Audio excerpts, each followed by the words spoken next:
Hello and welcome to week 4 of the Writing from Life Winter Writing Challenge. A challenge primarily to get me to write about my life, but also to encourage anybody else out there who also keeps thinking about writing about their life, but never quite gets to it.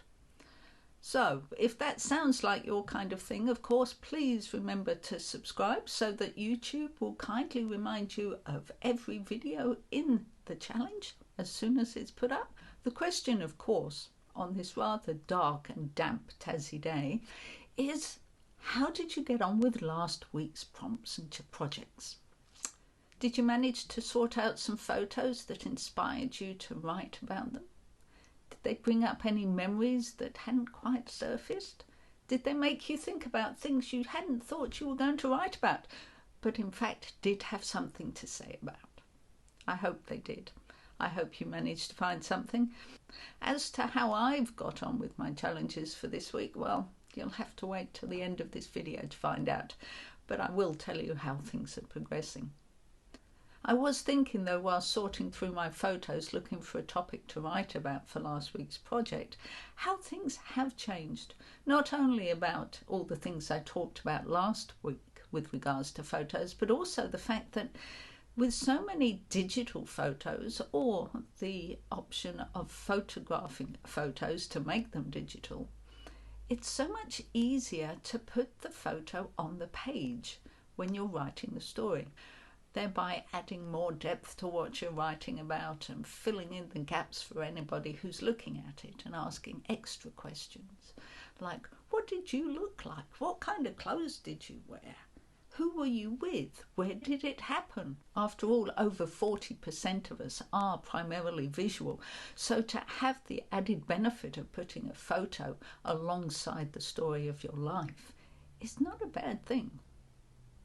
Of course, that's providing you're recording it on your computer and actually typing it in.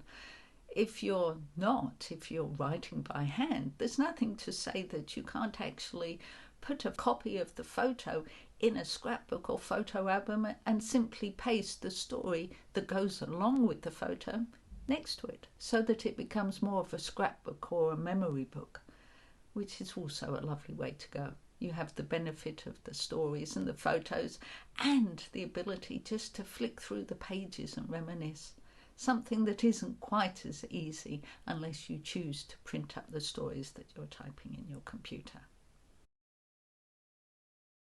So what's the prompt for this week? Well, I thought we'd go back to basics today. And I've got here a pack of my Writing from Life autobiography trigger questions that are downloadable from my Etsy store, including the envelope that they come with. And these are the cards.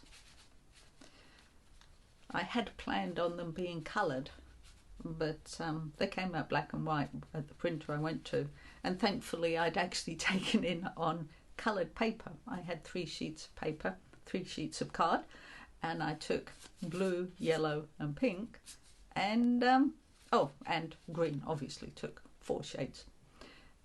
And so they've come out rather nicely. For those of you who are not familiar with the Writing from Life prompt cards, basically it's a downloadable file that I have on my Etsy store, the writing store.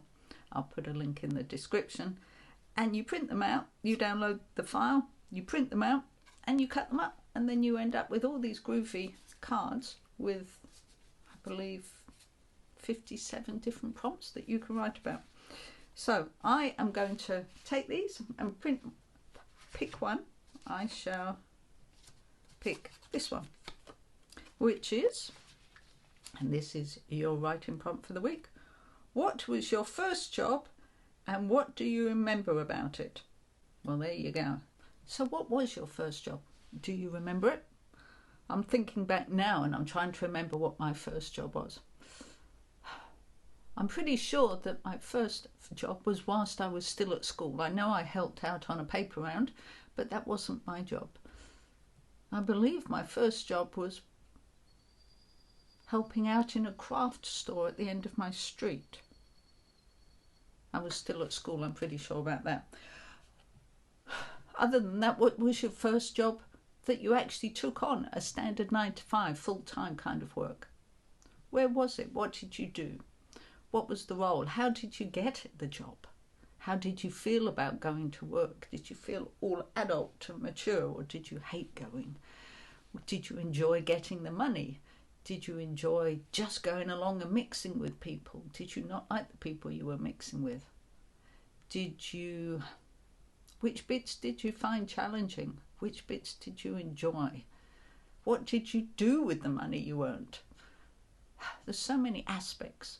Of course, if you can't remember your first job, then you could easily go for another job, an early job that you had, or maybe a first job that somebody else had.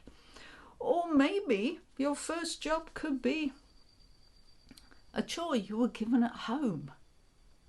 Was there something that you had to do that was part of your role? I mean, I know this happens a lot with people whose parents have their own business these days. Or what if you lived on a farm? Or what if, I don't know, you just had a big property and lots of things that needed doing? Or if I think along those lines, I'm thinking about the fact that at a certain age, my siblings and I were given the tasks of washing up, wiping up, and putting away. You can tell there were 3 of us, can't you? And this role used to change every week.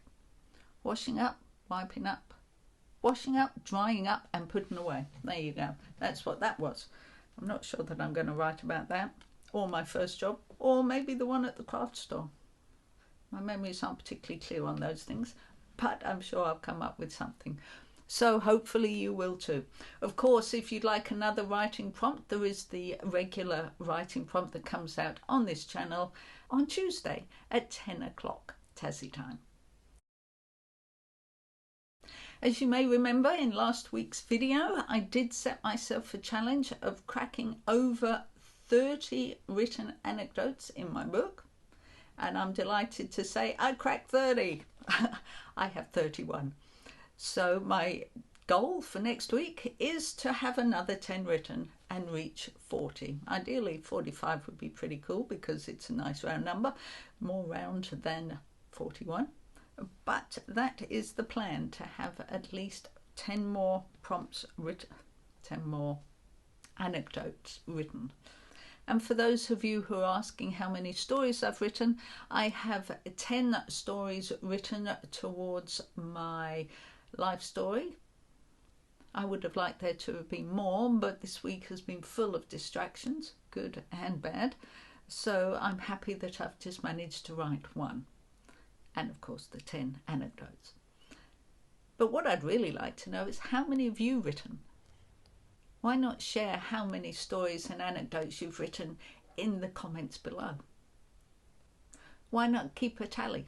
Make yourself accountable. Know what you're achieving. Celebrate your achievements. Whatever works for you. But yes, I would love to know how many stories and anecdotes you've achieved so far. Well, there you go. That is this week's video. As I said earlier, please remember to subscribe so that you don't miss out on a video, and so that you do reach the end of winter and have a great collection of stories and anecdotes about your life. And if you'd like some more support to keep you writing, or to have some questions answered, or just to be involved, why not join me on my Facebook page, Elizabeth's Writing Page. But other than that, please have a fun week, enjoy your writing, and I look forward to seeing you next Friday. Bye.